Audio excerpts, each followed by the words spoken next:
বিএনপির বর্ধিত সভার বিষয়ে আরো বিস্তারিত জানাতে এই মুহূর্তে সভাস্থল থেকে যোগ দিয়েছেন সহকর্মী জাহানারা পারভীন। সরাসরি চলে যাচ্ছি তার কাছে। জাহানারা পারভীন, দীর্ঘদিন পর অনুষ্ঠিত বিএনপির এই বর্ধিত সভায় বিএনপি চেয়ারপারসন, ভারপ্রাপ্ত চেয়ারম্যান, সেই সাথে মহাসচিব সহ স্থানীয় নেতাকর্মীরা বক্তব্য রেখেছেন। এই মুহূর্তে আমরা যতদূর জানি যে তৃণমূল নেতাকর্মীরা বক্তব্য রাখছেন, তাদেরকে লটারির মাধ্যমে বক্তব্য রাখতে বলা হয়েছে। সর্বশেষ সেখানকার কি পরিস্থিতি জানাবেন? নেতাকর্মীরা কি বলছেন? তৃণমূলের নেতাকর্মীরা তৃণমূলের নেতাকর্মীরা এখন কথা বলছেন। দ্বিতীয় অধিবেশন চলছে এখন। জানেন, যারা সারা বাংলাদেশ থেকে বিএনপি নেতাকর্মীরা এসেছেন বিভিন্ন স্তরের, 6টি স্তরের, তারা এখন কথা বলছেন এবং বিএনপির তৃণমূলের নেতাকর্মীরা দলের ভারপ্রাপ্ত চেয়ারম্যানের কাছে নিজেদের দলের বিভিন্ন পরিস্থিতি তুলে ধরছেন, বিভিন্ন এলাকার সমস্যা, দলের কিছু কৌশলগত বিষয়ে তারা কথা বলছেন। তারেক রহমান সেসব কথা শুনছেন। আমি এখানকার পরিবেশটা আপনাকে একটু দেখাতে চাই। যদিও এখানে সাংবাদিকদের জন্য এই আসনটি, এই অধিবেশন কিন্তু ঠিক কাভার করার জন্য নয়, আমরা একটু দূরে রয়েছি। বিভিন্ন এলাকা থেকে 3,500 নেতা অংশ নিয়েছেন। এখানে আছেন স্থায়ী কমিটির সদস্য, চেয়ারপারসন, উপদেষ্টা, জাতীয় নির্বাহী কমিটির কর্মকর্তা, সদস্যগণ এবং সকল মহানগর, জেলা, থানা, উপজেলা, পৌর কমিটির সভাপতি, সাধারণ সম্পাদক, আহ্বায়ক, সদস্য সচিবরাও আছেন। বিএনপির 11টি সংগঠন, অঙ্গ সংগঠন এবং সহযোগী সংগঠনের নেতারা। আসলে তারা নিজেদের দলের, এটা আসলে খুবই একটি গুরুত্বপূর্ণ মিটিং।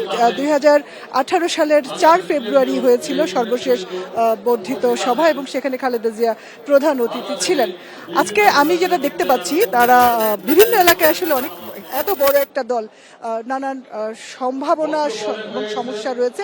নিজ নিজ এলাকার বিভিন্ন পরিস্থিতি তারা তুলে ধরছেন। চাঁদাবাজির অভিযোগ আছে অনেক নেতাকর্মীর বিরুদ্ধে, তাদের বিরুদ্ধে ব্যবস্থা নেওয়ার কথাও আসছে এবং আগামী নির্বাচনে ত্যাগী নেতাদের মনোনয়ন দেওয়া হবে বা দেওয়ার দাবিও উঠেছে।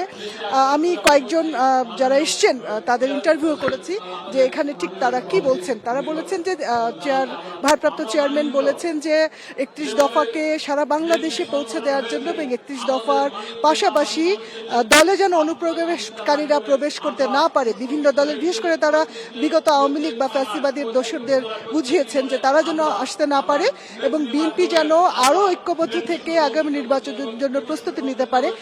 শক্তভাবে কিন্তু যে কোনো শৃঙ্খলা বিরোধী কাজে না জড়ানোর জন্য নেতাকর্মীদের এখান থেকে নির্দেশনা দেওয়া হয়েছে। আসলে বৈঠকটি চলবে এবং 7টার দিকে সমাপনী ভাষণ দেবেন।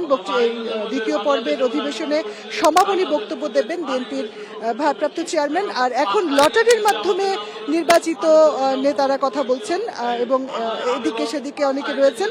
আর প্যান্ডেলের মূল যে প্যান্ডেলের নিচে অধিবেশনের অংশ নিয়েছেন অনেকে, এবং যারা নির্বাচিত হয়েছেন বা যারা লটারিতে কথা বলার সুযোগ পাচ্ছেন, তারা মূলত খুবই কৌশলগত একটি মিটিং, খুবই নিজেদের একটা ঘরোয়া মিটিং করতে পারি। দ্বিতীয় অধিবেশনে আমি শুনছি যে বিভিন্ন নেতারা যারা সারা বাংলাদেশ থেকে এসছেন, তারা আসলে খুব গুরুত্বপূর্ণ বক্তব্যগুলো তারা ভারপ্রাপ্ত চেয়ারম্যানের সঙ্গে কাছে তুলে ধরছেন, কারণ তার সঙ্গে এই সংযোগ কিন্তু হয়ে ওঠে না। বিশেষ করে তৃণমূলের নেতাকর্মীদের, দলের প্রধান যে নেতা তারেক রহমান, ভারপ্রাপ্ত চেয়ারম্যানের কাছে অনেক বিষয় উপস্থাপন তাদের রয়েছে বিভিন্ন এলাকার দলের, এবং সেই সংকট সমস্যার কথা কিন্তু তারা তুলে ধরছেন এবং তারেক রহমান সেগুলো শুনছেন। এবং সবশেষে তিনি আসলে নেতাকর্মীদের জন্য, এই যারা এসছেন আজকের অতিথি নেতাদের, তাদের উদ্দেশ্যে তিনি সমাপনী ভাষণ দেবেন সন্ধ্যা 7টায়। বিএনপির বর্ধিত যে সভা চলছে সেখান থেকে জানাচ্ছিলেন সহকর্মী জাহানারা পারভীন।